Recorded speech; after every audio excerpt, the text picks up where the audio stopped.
Amém, queridos? Amém! Motivo de muita alegria poder estar aqui nessa noite com os irmãos. Quero agradecer a Deus pela vida do pastor Juanito, da sua esposa que nos convidou para estar aqui nessa noite, celebrando ao Senhor. Quero agradecer também a vida do meu sogro, da minha sogra, comigo também. E agradecer a Deus pela vida também de cada um de vocês que estão aqui nessa noite, para adorarmos ao nome do Senhor. Amém? Amém! Queridos, abra sua Bíblia comigo no livro de Êxodo, capítulo 1, versículo 8. Êxodo, capítulo 1, versículo 8.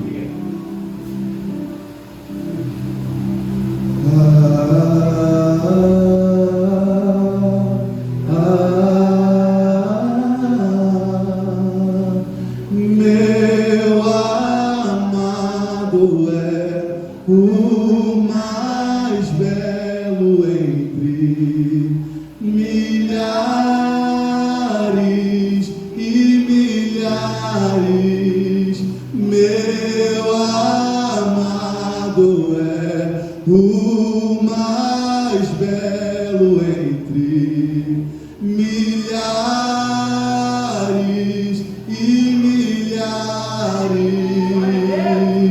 Yeshua, meu amado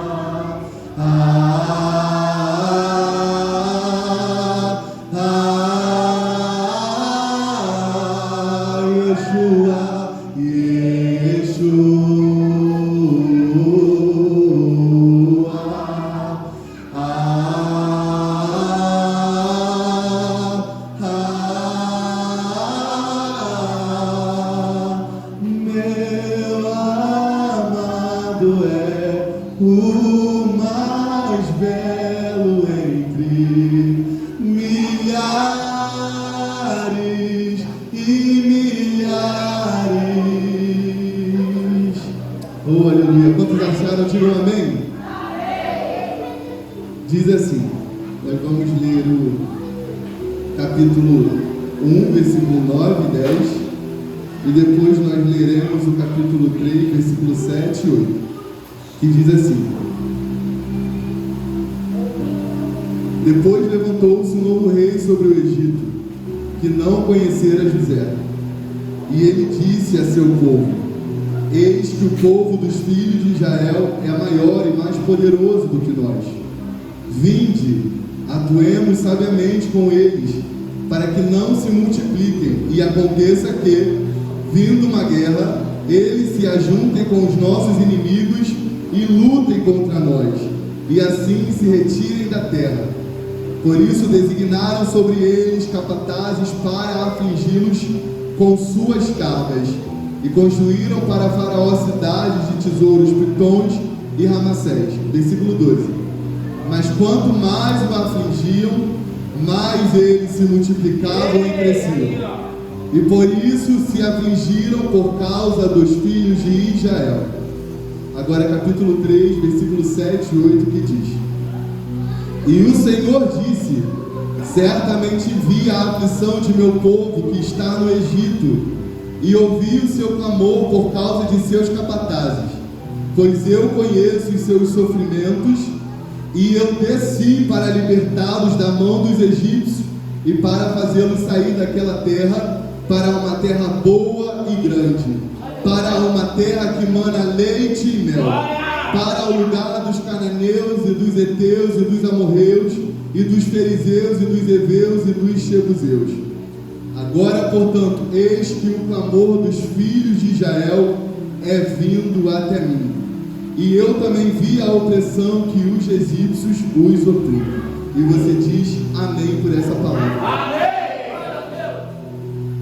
Irmãos, essa é uma história muito conhecida, a qual o Senhor ele ministra aos nossos corações nessa noite, e fala sobre uma história que é muito conhecida, né?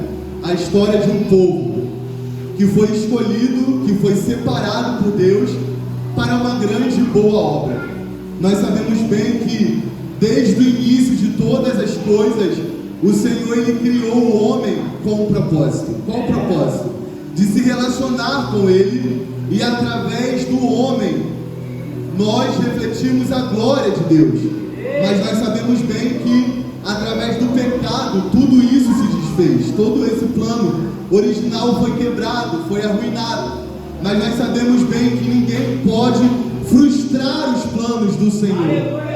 Em um determinado momento o Senhor ele olha para a terra e vê um povo, e vê uma nação, e vê pessoas a qual ele escolheu, a qual ele chamou, a qual ele separou. Mas nesse contexto o povo de Israel estava vivendo um cenário totalmente diferente daquilo que Deus havia projetado para eles viver. O povo de Israel tinha sido um povo escolhido e separado por Deus para o adorar, para o glorificar, para o exaltar, para o bendizer através da sua vida. Porque nós hoje glorificamos ao Senhor não somente quando estamos aqui na igreja, mas você glorifica a Deus quando você está no seu trabalho, quando você está na sua faculdade, quando você passa no concurso, quando você abre uma empresa. Todas as formas que nós vivemos servem para glorificar o nome do Senhor. Então eu já quero dizer uma coisa: seja onde você estiver, aonde o Senhor te colocar, glorifique o nome dEle, exalte o nome dEle, bendiga o nome dEle, porque o Senhor, Ele nos acompanha.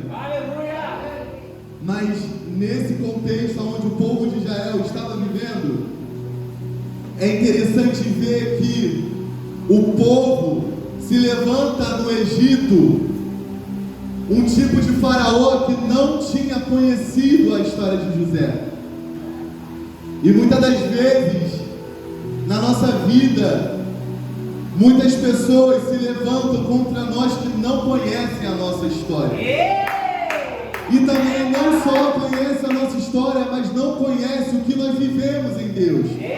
E o que nós passamos para chegar até aqui. Porque a verdade é, eu olho para você sentado nessa cadeira, vestido com a sua roupa, adorando ao Senhor nesse culto de domingo. Mas quando você sai dessa porta para fora, só o Senhor sabe o que você passa, só o Senhor sabe o que você vive, só o Senhor sabe o que você pensa. Mas o Senhor tem uma boa notícia para nós: Ele contempla, Ele vê e Ele sonda todas as coisas, e nada passa desapercebido diante do Senhor. No seu trabalho, o seu chefe pode não conhecer a sua história. Na sua família, muitas pessoas não têm noção do que você vive, mas ninguém precisa saber. Porque o Senhor, Ele tem algo estabelecido ao nosso respeito. E independente do que as pessoas elas pensam, do que elas formulam sobre nós, nada muda aquilo que Deus estabelece a respeito da nossa história. E sobre esse povo já havia sido liberada uma palavra. Sobre esse povo já havia sido liberada uma promessa da parte do Senhor. Mas no meio de todo esse contexto, de todo esse cenário, Deus vem, olha para a terra e fala assim: eu preciso de alguém. Eu preciso de uma pessoa. Eu preciso de um homem. Para quê? Para mudar a realidade desse povo. Para fazer esse povo entender que o lugar onde eles estão não é um lugar permanente, não é um lugar fixo, mas é um lugar apenas passageiro.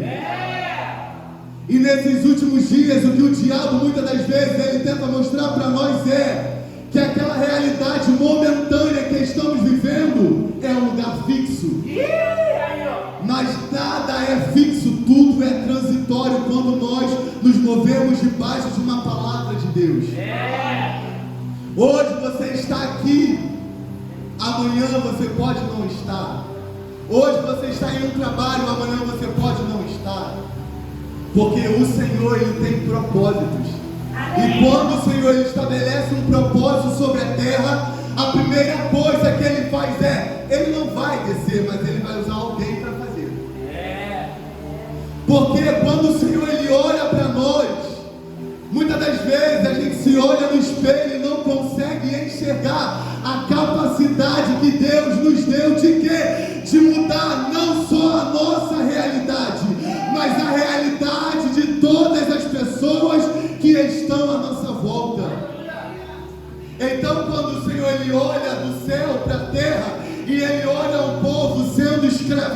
quebrantado, ele olha um povo sendo afligido, ele olha um povo sofrendo, sendo açoitado e vivendo aquilo que eles não foram chamados e feitos para viver. E ele fala: eu preciso fazer alguma coisa. E no meio de um cenário de morte, no meio de um cenário de destruição, por quê? Porque a Bíblia fala que Faraó, ele olha, os hebreus estão crescendo de uma forma tão poderosa, eles estão crescendo e se desenvolvendo de uma forma tão acelerada, que ele não entende nada, e ele pensa: eu preciso fazer alguma coisa. Por quê? Porque daqui a pouco esse povo ele vai crescer até um ponto que nós não conseguiremos mais dominá-los. Esse povo ele vai crescer a um ponto que nós não conseguiremos mais aprisioná-los. E o diabo, ele não respeita muitas coisas, mas uma coisa que ele respeita é alguém que sabe do porquê foi chamado pelo Senhor. O diabo, ele não respeita a sua conta bancária, ele não respeita o seu diploma de faculdade, ele não respeita o carro que você tem, a casa que você mora, mas o que ele respeita é um homem e uma mulher que se posiciona diante da presença do Senhor, sabendo: eu não tenho, mas o Senhor tem, eu não posso, mas o Senhor pode, eu não faço, mas o Senhor faz, eu não abro, mas o Senhor abre, eu não curo, mas o Senhor cura, eu não liberto, mas o Senhor liberta, eu não transformo, mas o Senhor transforma. Ah, meu irmão, se tem uma coisa que o diabo tem medo, é de alguém que reconhece o quê? Nos seus momentos de oração, dobra o joelho e fala assim: Senhor, eu não posso nada sem ti, Pai, mas eu acredito que o teu poder se aperfeiçoa sobre as minhas fraquezas. E é interessante que dentro desse cenário, o Senhor, eu creio que já está falando a corações aqui. Aleluia. O Senhor levanta um homem chamado Moisés. Só que o contexto que Moisés é levantado, Moisés ele não é egípcio, ele é hebreu. E quando ele nasce, havia um decreto liberado. Qual decreto? Todos os bebês, homens, serão mortos e lançados no rio. E aí o que acontece? Moisés está nascendo dentro desse contexto, dentro de um cenário de morte, dentro de um cenário de incerteza, dentro de um cenário de insegurança. Deus vai fazer gerar uma promessa de libertação. Porque a gente pensa que o Senhor ele se move só quando as coisas estão favoráveis, só quando tudo conspira ao nosso favor, quando as portas estão abertas. Não, não. Eu tenho uma notícia para te dar. O Senhor, ele é especialista em fazer coisas novas no meio do caos. Eu vou repetir isso aqui. O Senhor, ele é especialista em fazer coisas novas no meio do caos. E no meio de todo um caos, de todo um cenário de morte, milhares de crianças sendo mortas, Moisés nasce. E a sua mãe o esconde dentro de casa. Coloca ele dentro de casa. Só que o bebê, uma hora ele tem que crescer. Ele começa a crescer e não dá mais para esconder aquilo que Deus gerou. Ela queria guardar, ela queria segurar, ela queria esconder. Mas desde quando ele nasceu, o propósito era: ele tem que ir, ele tem que avançar, ele tem que crescer, ele tem que prosseguir. É o Senhor falando para algumas pessoas aqui: não esconda, não guarde, não se envergonhe, mas avance, desenvolva, cresça, evolua. Mas Paulo, eu não entendo muita coisa. Paulo, eu não tenho estudo, eu não tenho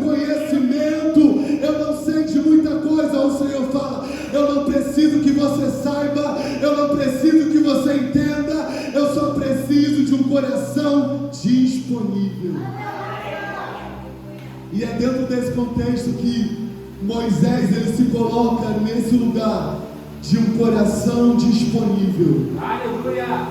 O Senhor tira ele de casa, leva ele para uma terra que não era dele, não era o seu lugar de origem, mas em todo tempo eu vejo Deus conduzindo Moisés debaixo de uma direção, porque já existia um projeto, e o projeto era: eu preciso libertar um povo, mas para libertar um povo eu preciso de um libertador. E é engraçado porque Moisés ele é criado dentro de um contexto onde tudo colaborava para ele se corromper, se desviar, se afastar, abandonar a sua fé, esquecer as suas origens. Mas eu vejo Deus em todo esse contexto guardando a vida de Moisés, preparando ele para o lugar que já estava preparado. Meu irmão, tem coisas em Deus para a tua vida que já estão preparadas, já estão reservadas. A Bíblia fala que antes que nós fôssemos formados no ventre da nossa mãe, o Senhor ele já nos conhecia, e no seu livro ele já tinha escrito todos os nossos dias.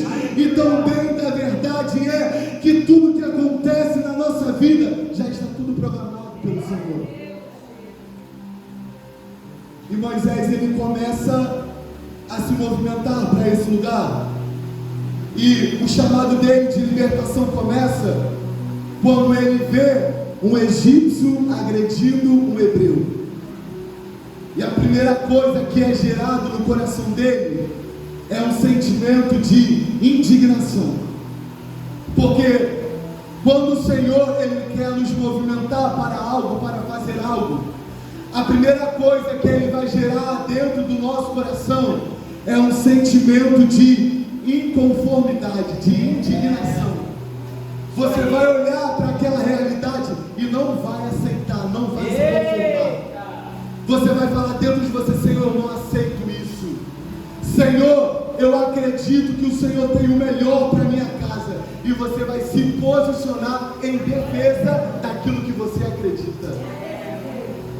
Mas a estratégia do diabo nesses últimos dias é nos colocar em um lugar de passividade, nos colocar em um lugar de inativez, para você ficar paralisado. Por quê? Porque a Bíblia fala que a fé sem obras ela é morta. Não adianta crer e não fazer, não adianta falar e não fazer, não adianta pensar e não fazer. O Senhor diz para nós nessa noite: é hora de arregaçar as mangas e ir e avançar e progredir.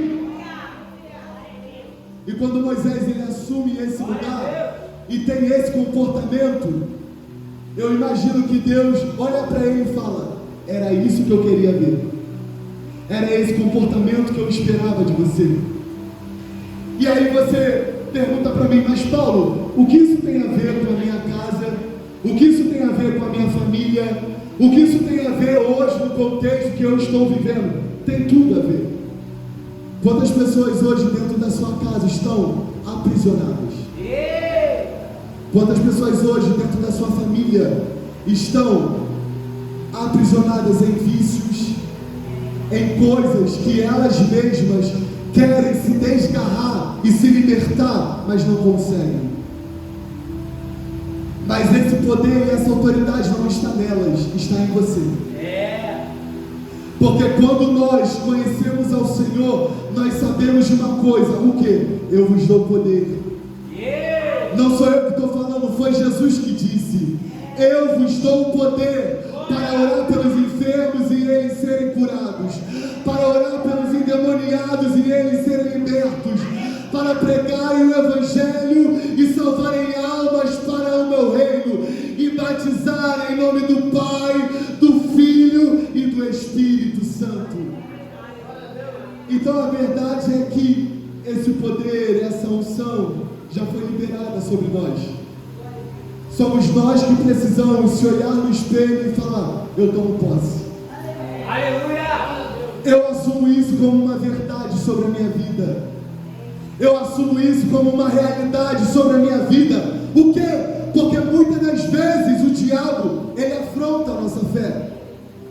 Você ora, você lê a Bíblia, você busca, você vem para a igreja, você jejua, você sobe monte, e parece que quanto mais você busca, mais as coisas pioram. Parece que quanto mais você ora, mais as coisas ficam pior. E aí você se pergunta: Senhor, o que está acontecendo? Era para as coisas melhorar, era para as coisas evoluir, era para tudo se desenvolver, mas que o Senhor fala para você é a mesma coisa que Ele falou para Daniel. O que? Desde o primeiro dia que você colocou o seu joelho no chão, foram ouvidas as suas palavras. Mas nós devemos entender que no mundo espiritual existe uma resistência. Fala para o seu irmão: existe uma resistência. O que é resistência? Resistência é quando eu aplico uma força sobre algo. Como eu me coloco como uma barreira, eu me coloco como uma proteção, para que aquilo que foi liberado não venha me atingir. Então nós devemos entender que quando nós entramos em oração no mundo espiritual e se colocamos na posição de ser o libertador de alguém, Satanás e seus demônios, juntamente com o mundo espiritual, irão se levantar como uma resistência. E é nesse momento que você tem que fazer o quê? Se revestir com as armaduras espirituais. A Bíblia fala no livro de Provérbios que as nossas armas não são humanas, são espirituais em Deus, para a destruição de todas as fortalezas. Você quer algo mais resistente do que uma fortaleza? O que existe de mais resistente do que uma fortaleza? Nada. Mas sabe o que é lindo?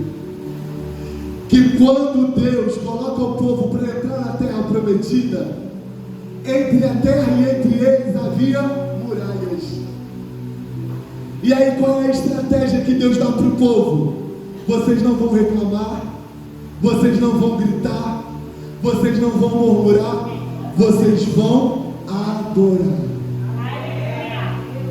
E como é difícil adorar no meio do caos. Porque adorar a Deus quando temos dinheiro no bolso é maravilhoso. Adorarmos ao Senhor quando tudo vai bem é maravilhoso. Mas adorar ao Senhor quando tudo vai mal, quando as coisas não saíram como você planejou, aí parece que o céu se coloca de pé e olha para a terra e fica observando. Vamos ver como ele vai reagir. Vamos ver como ela vai reagir. Está orando pelo marido, mas o marido só piora. Vamos ver como ela vai reagir. Está orando pelo filho, mas o filho só piora. Vamos ver como ela vai reagir. Está orando por portas abertas, mas nada da porta abrir. Vamos ver como ele vai reagir. E o mundo espiritual fica nos observando e fica olhando para a gente, e muitos deles falam: vai desistir agora, vai parar agora, vai reclamar agora, vai olhar para trás agora. Mas é nesse momento que o Senhor ele levanta alguém para falar assim: vocês não serão mais escravos. Vocês não serão mais escravos. E Juanito, como hoje, atualmente, o diabo tem feito a nossa geração escrava. Escrava de sentimentos. Pessoas dependentes emocionais. pessoas com traumas, com feridas, com angústias, carregando dentro de si depressões e ansiedades e problemas que vão acumulando. E enquanto o Senhor está falando, foi para a liberdade que eu te chamei. Foi para me adorar que eu te chamei. Foi para glorificar o meu nome que eu te chamei. O Senhor fala para você: os seus traumas não te definem, o seu passado não te define, o que você fez lá atrás não te define. Porque o mais interessante é que quando nós caminhamos com o Senhor, o nosso passado Ele lança no mar do esquecimento, e eis que tudo se faz novo. E é engraçado porque quando Deus chama Moisés, é engraçado, né? Porque todo mundo que Deus chama sempre é bom para dar uma desculpa. Isso é muito louco. Mas sabe o que é maravilhoso? Jesus, quando Ele veio à Terra, Ele tinha a capacidade para fazer tudo que Ele precisava fazer sozinho. Posso descer? Mas sabe, Renata, Ele foi numa praia e escolheu um homem chamado Pedro, um homem que não sabia falar direito, que não entendia muita coisa, mas Deus olhou para ele e falou assim: gostei. Aí Deus olhou para João, conseguiu ver nele algo que ninguém conseguia ver e falou: gostei também. Aleluia! Aí olhou para Judas, sabendo que ele iria traí-lo, mas vai entender as coisas de Deus. E Deus fala, Jesus vira para ele e fala: gostei também, vem. Porque a gente tem que entender que quando Deus nos escolhe, Ele não escolhe você baseado na sua capacidade, porque ninguém teria essa capacidade. Mas quando Deus nos escolhe, Ele escolhe baseado naquilo que Ele vai nos fazer ser nele. Então você muitas das vezes se olha no espelho e fala assim: Senhor, mas eu não sei falar, não sei cantar, não sei pregar, como eu vou libertar a minha casa? Como eu vou libertar a minha família? E o Senhor fala: o segredo sempre foi o mesmo, e o caminho também sempre foi o mesmo. Um coração quebrantado, sincero, verdadeiro, que se rende diante da presença do Senhor, que reconhece que nele nós podemos todas as coisas. Moisés, ele reconheceu a limitação dele, reconheceu: Senhor, eu não sei falar, eu sou gago, Senhor. Imagina um gago tentando convencer Faraó de libertar o povo. Eu fico imaginando essa cena. Se quando você para conversar com o gago já te dá um nervoso. Mas irmãos, quando Deus ele olha para a gente, Ele olha o que nem você consegue enxergar. Ele olha para você e fala assim: é esse que eu quero, é desse que eu preciso, é dessa doidinha mesmo que fica pulando no meio da igreja, falando com todo mundo, rodando para lá e para cá.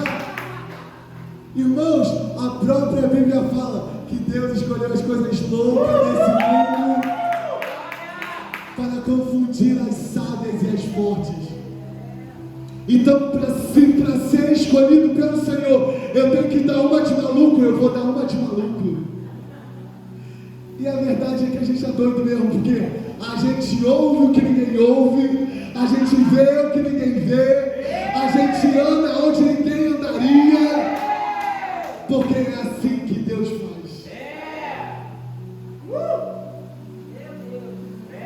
E é lindo porque o Senhor, muitas das vezes, no meio das nossas aflições, o diabo ele se apresenta e às vezes usa a pessoa mais próxima que está do nosso lado, como fez com Jó. a mulher dele num momento de vulnerabilidade emocional. Aprenda isso. O diabo não vai se apresentar para você, para te afrontar, para te atacar, quando você estiver forte. Quando você estiver com aquela fé inabalável. Quando você estiver, sabe quando, igual aquele filme de super-herói, no estalar de Deus acaba com todo mundo. Não, ele não vai aparecer para você nesse momento. Ele vai aparecer no teu momento de vulnerabilidade. Fala para o seu irmão, o seu momento de vulnerabilidade é uma oportunidade. Fala com mais fé, é uma oportunidade. De quê? De anjos descerem no meio de um deserto e servir você. Não foi assim que aconteceu com Jesus? Primeiro quem se apresentou? O diabo. Mas depois quem veio? Os anjos do Senhor. Aleluia! Irmão, antes de uma grande bênção, Satanás sempre vai tentar chegar na frente. Para fazer você achar que não é bem da forma que você entendeu. Que na verdade Deus falou errado. Irmão, Deus não se engana. Deus não erra. Deus não mente. Deus não falha. Se Ele liberou uma palavra sobre você, já é suficiente. Você quer mais o quê? A Bíblia fala: a terra era sem forma e vazia, mas uma palavra foi liberada sobre o que era sem forma e vazio. E o que era sem forma e vazio começou a ser preenchido pelo poder da palavra de Deus. E o que eu quero dizer é: não importa a realidade que a tua vida se encontra hoje, se Deus liberou uma palavra sobre a tua vida, no mundo espiritual, coisas já estão vindo à existência. Você precisa entender que antes de se materializar nesse mundo físico, antes da sua mão tocar, antes dos seus olhos verem, é necessário você falar para o Senhor: abra os meus olhos espirituais para que eu venha enxergar aquilo que o Senhor já está gerando no mundo espiritual.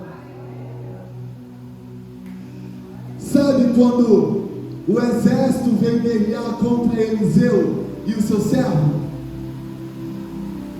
E o menino desesperado: a gente vai morrer, está tudo acabado, meu Deus, um exército cercando a gente. Mas existe um segredo. Vai ter determinados momentos da nossa vida que o Senhor, Ele vai se aproveitar da nossa vulnerabilidade para aperfeiçoar o poder dele sobre nós.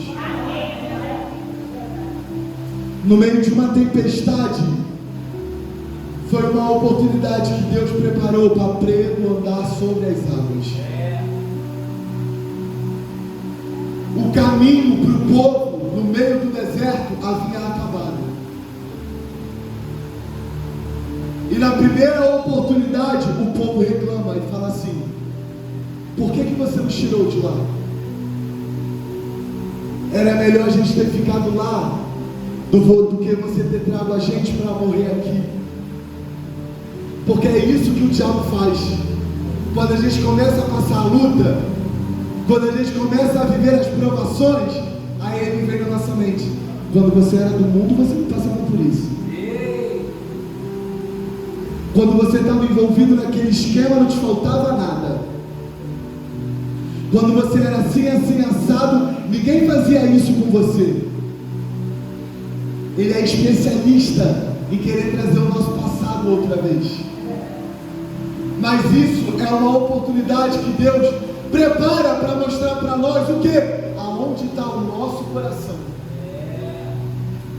Porque na primeira oportunidade que o povo tem, eles mostram que os seus pés haviam saído do Egito. Suas mãos haviam saído do Egito, suas roupas haviam saído de lá, sua família também havia saído de lá, mas a sua mente, o seu coração ainda estava lá. O que o Senhor diz para nós é: se for para viver algo com o Senhor, não se entregue pela metade, se entregue por completo. Se for para entregar o controle, não queira ter parte dele. Entregue totalmente o controle nas mãos do Senhor, porque Ele sabe como governar e controlar cada área da sua vida. E aí tem momentos que o Senhor vai fazer exatamente a gente viver o que Moisés viveu. Uma multidão para você guiar, um caminho para você passar, mas agora esse caminho não é mais trilhado dentro das suas possibilidades humanas. Agora é necessário uma intervenção divina. Porque tem coisas na nossa vida que vão estar no nosso caminhar, que a gente vai ter o quê? A possibilidade de fazer, mas vão ter momentos que o Senhor vai fechar tudo. Para quê? Para Ele gerar um milagre. O que é milagre? É algo que só o Senhor pode fazer, que ninguém consegue fazer. Irmãos, quer cenário mais aterrorizante do que você ver um exército vindo na sua direção para te matar, para te aprisionar outra vez, para te fazer voltar do lugar de onde Deus havia te tirado? Imagina como Moisés não ficou dentro disso. Imagina como ele não se sentiu nesse momento. Senhor, eu imagino ele dentro do coração dele falando com Deus: Senhor, não é possível. O que está acontecendo? Você não mandou a gente sair de lá. Você não mandou as pragas até o Egito. Você não tocou no coração de Faraó para ele liberar a gente. Meu Deus, o caminho acabou. Os nossos pés não conseguem mais pisar. A gente não consegue mais andar. Eu olho para um lado, só mar. Eu olho para o outro, só mar. E agora? Mas é lindo porque o Deus que nos dá a direção, Ele também prepara a provisão. Fale para o seu irmão: o Deus que te dá a direção, Ele também prepara a provisão. E às vezes, sabe o que é mais doido? Que às vezes a provisão está na nossa mão e a gente não percebe. Mas sabe o que é lindo? É que no meio de um caos, todo mundo desesperado, ainda tem alguém centrado que escolhe consultar ao Senhor. Porque o segredo é muito fácil quando o nosso dinheiro resolve. É muito fácil quando o nosso contato resolve, quando as nossas possibilidades resolvem. Mas quem é que abre o mar? Qual é o engenheiro que até hoje já foi capaz de criar essa tecnologia? Eu não conheço, você conhece? O homem já conseguiu até furar rocha para criar túnel. Agora abrir caminho no meio do mar para passar, essa daí é nova. Irmãos, a provisão estava o tempo todo na mão de Moisés. Eita! Glória! É engraçado porque, Juanito, muitas das vezes o Senhor vai colocar um cajado do nosso lado. E a gente pensa que o cajado vai ser um pedaço de pau que o Senhor vai colocar nela. Então a gente está cansado lá, se apoiando, se escorando. Mas uma das funções do cajado é dar direção. Quando o pastor ele usa, o seu cajado para conduzir as ovelhas. Então uma das funções do cajado é direção. Diga comigo, direção. Outra função do cajado é o quê? aliviar o peso da caminhada. Sabe quando você está cansado? Sabe uma pessoa idosa quando já está impossibilitada de caminhar? Que ela pega aquela bengala e ela coloca a força que não tem na perna sobre a bengala. Para quê? Para sustentar ela de pé. Porque ela sabe que tem uma limitação humana, mas ela usa de um equipamento para conseguir fazer força. Para quê? Para andar. Já viu aquelas pessoas idosas que você tem que estar sentada, aí quando vai levantar faz uma força, aí vai falar assim, quer ajuda? Não, eu consigo. Aí pega uma bengala, aí vai levantando, vai devagar, mas levantando. Tem hora que a luta está tão forte que a gente está assim, meu Deus, não vou conseguir. Senhor, estou todo curvado. Meu Deus, o peso está muito grande, mas aí o Senhor vai, levanta que você consegue. Vai se erguendo aos poucos que você consegue. E sabe qual que é legal? Que às vezes esse cajado é uma pessoa. Gente, sempre tem um irmão chato do nosso lado. Pra quê? Pra falar assim, irmã, vou orar. Irmã, já veio aqui pra hoje? Menina, tu não sabe que Deus falou comigo essa semana. Não é assim? Às vezes você chega na igreja, aí senta no banco, tá lá, aí fica assim, Senhor, não sei nem o que eu estou fazendo aqui, meu Deus. Pai, tu sabe que eu estou aqui, mas o que eu queria era estar em casa, Senhor. Meu Deus, lá vem o pastor de novo, Senhor. Desse jeito. Mas o que o Senhor fala para você é, você não sabe, mas eu coloquei um cajado do teu lado. Para quê? Porque eu sei que vai ter momentos na sua fé que você vai estar mais para lá do que para cá. Mas quando você olhar para o lado, vai ter alguém para você se apoiar. Fala para o teu irmão, eu estou contando contigo. Eu estou contando contigo. Então, direção, sustentação e outra coisa, a provisão que a gente espera. Aonde que Moisés ia imaginar que o que ele carregava na mão dele iria ser o meio que Deus iria usar para fazer um milagre extraordinário. Gente, vamos olhar aqui de forma bem natural. Um cajado nada mais é do que um pedaço de pau. Quem é que vê a utilidade num pedaço de pau? Só o Senhor. E muitas das vezes a gente é assim. Algo simples, que muitas pessoas olham e não dão nada pra gente, desfazem da gente. Porque as pessoas, elas tendem, ainda mais hoje em dia, a nos julgar pela nossa aparência. Mas o Senhor, Ele ainda olha para os nossos corações. O Senhor ainda é especialista em contemplar tudo aquilo que é feito no secreto. Aonde ninguém vê, mas Ele vê.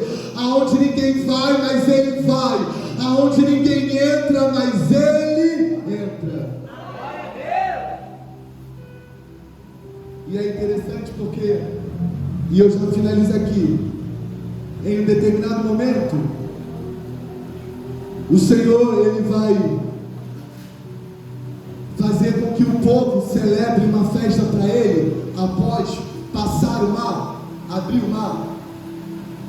Deus manda o povo fazer uma festa no meio de um deserto. Gente, quem é que faz festa no meio de um deserto?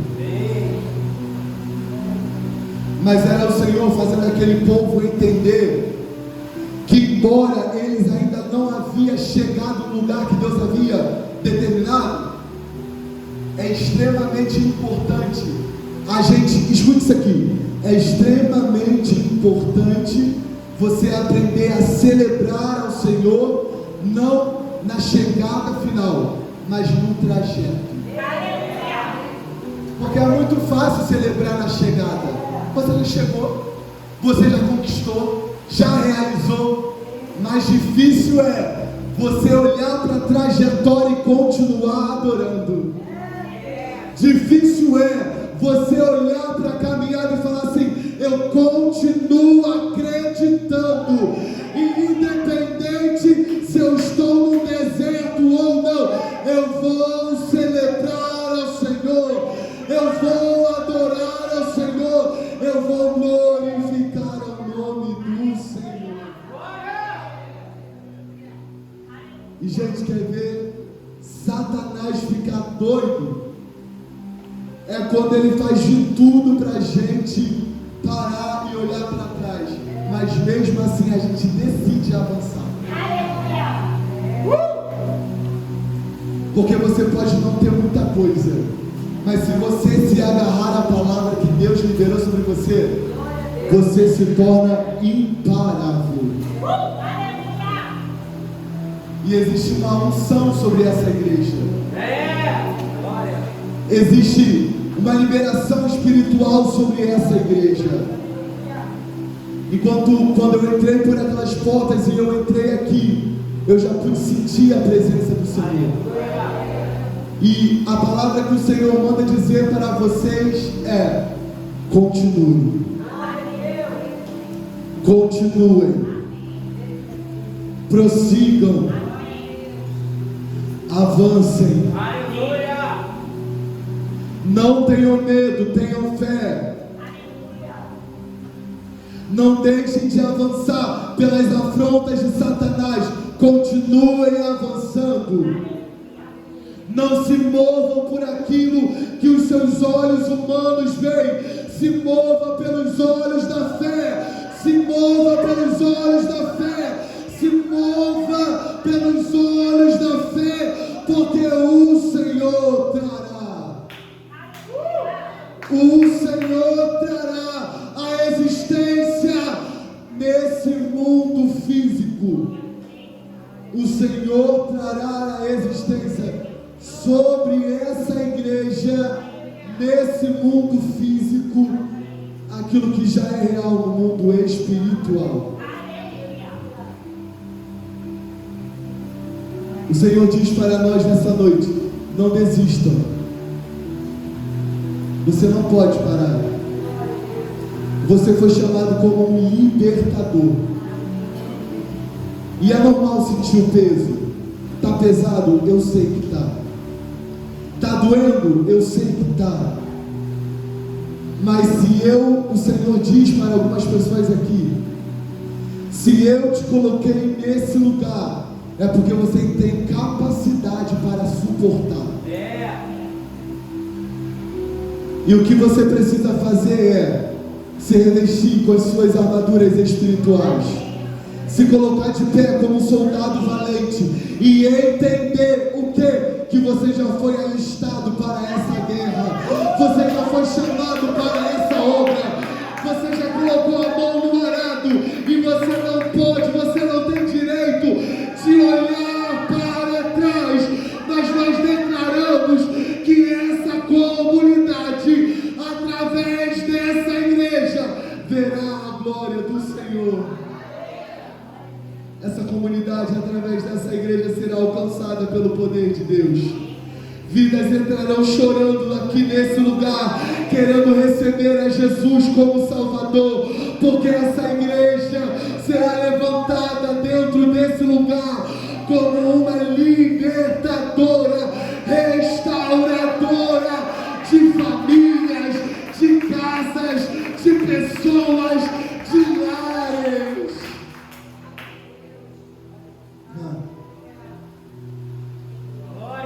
Essa igreja vai ficar pequena.